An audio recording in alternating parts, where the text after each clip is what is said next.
Olá, Júlio. Sim, querida. O nosso querido amigo Anselmo Borges acaba de lançar um novo livro, Francisco, Desafios à Igreja e ao Mundo.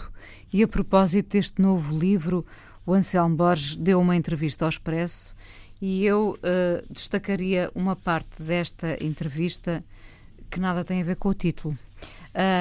Uma parte desta entrevista que me interessou particularmente quando lhe foi perguntado se seria mais fácil ordenar mulheres ou homens casados.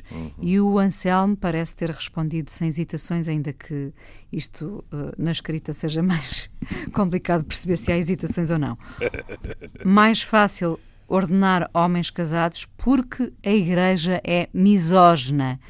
É a última instituição verdadeiramente global que é machista. Bom, isto dá muito que pensar, não é, Júlio? Dá muito que pensar.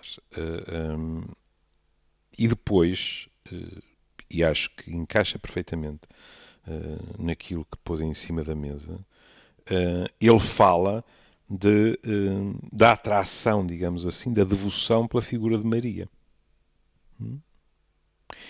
E ele diz mesmo, sabe porque é que há tanta devoção a Maria na Igreja? Porque a presença feminina é muito reduzida. Claro. Não é? E fala depois de um dos meus temas favoritos. Porque ele diz, as mulheres têm de gostar de Jesus. Porque ele teve mulheres como discípulos, foi uma figura central da emancipação feminina. Embora a Igreja seja completamente masculina. Pai, Filho, Espírito Santo. Já sei que depois nós dizemos, mas não, mas isto aqui não é uma questão de sexo. Está bem. Mas até o léxico é sistematicamente masculino. E o resto são cantigas. Quando uma pessoa pensa em Deus, não pensa numa figura feminina. Pensa num velhinho com barbas, ou pensa numa figura masculina, o resto são cantigas. E Jesus encarnou e encarnou num homem. Pronto. E agora alguém poderá dizer lá em casa, mas o Espírito Santo é uma pombinha. Está bem, mas chama-se Espírito Santo. Mas não é isso mais importante. É o que ele diz da prática de Jesus. Na realidade, agora estamos a falar de Jesus, o Jesus terreno, hein? É um agnóstico a falar. O homem. O filho do homem. Pronto, não é? Jesus foi acompanhado por mulheres. Jesus falava com essas mulheres. Jesus tinha, portanto, uma prática que era completamente fora da cultura do tempo, que escandalizava os seus próprios discípulos. E, como já adivinhou, mas hoje com um prazer redobrado, porque é já com a tradução do professor Frederico Lourenço no colo, quando nós vamos à Bíblia e encontramos aqui em Mateus a célebre história da Cananeia, nós encontramos o que o Anselmo diz de uma maneira magistral. Porque quando Jesus encontra a Cananeia, que se prostra aos seus pés e lhe pede que cure uma filha que está possessa por um demónio, os discípulos disseram imediatamente a Jesus, manda embora, que ela anda atrás de nós aos gritos. E Jesus tem uma resposta que muitos dizem, mas esta é a resposta mais rude de Jesus nos Evangelhos. Porque Jesus diz, não fui enviado senão às ovelhas perdidas da casa de Israel. O que Jesus está a dizer, eu vim cá apenas para cuidar dos judeus, nomeadamente daqueles que não seguem o caminho reto. E agora estou a citar o Evangelho.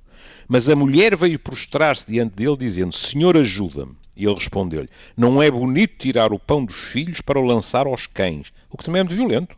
Uma pessoa pode dizer, Jesus não estava num dia de muito boa disposição. E ela disse... Mas ele era um homem temperamental, não é? Esperemos não, é que verdade. Sim. Esperemos que sim. Não é? Esperemos que sim. Ela disse, sim, senhor. É que os cães também comem as migalhas que caem da mesa dos seus donos. Então Jesus respondeu-lhe, mulher, grande é a tua fé, aconteça-te como desejas. E a filha ficou curada naquele momento. O que é que nós temos aqui? A um nível superficial, uma mulher que se atreve a responder a Jesus e a contradizê-lo, dizendo, está bem, mas ao menos as migalhas que caem da mesa podem ser comidas. Portanto, dá-me uma migalha do teu poder. Mas no fundo, por trás disso, há algo muito mais importante. Porque Jesus não veio apenas para os judeus. Jesus veio para todos. E, portanto, o que esta mulher faz, o que é extraordinário, é chamar Jesus à pedra e, no fundo, dizer-lhe assim: ouve, tu és o primeiro cristão. Tu não podes responder-me isso. E Jesus escuta e diz, no fundo, tens razão. Porque a tua fé, e é a fé, não é ela ser judia ou não judia, é a fé das pessoas que as salva.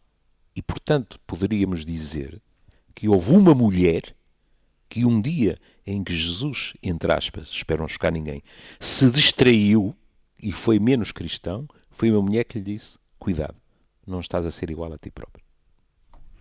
Júlio, beijinho, esta mulher não se distrai com as horas. Claro, você. Nem Jesus a aturava. Um beijinho, Beijinho, até amanhã. Até amanhã.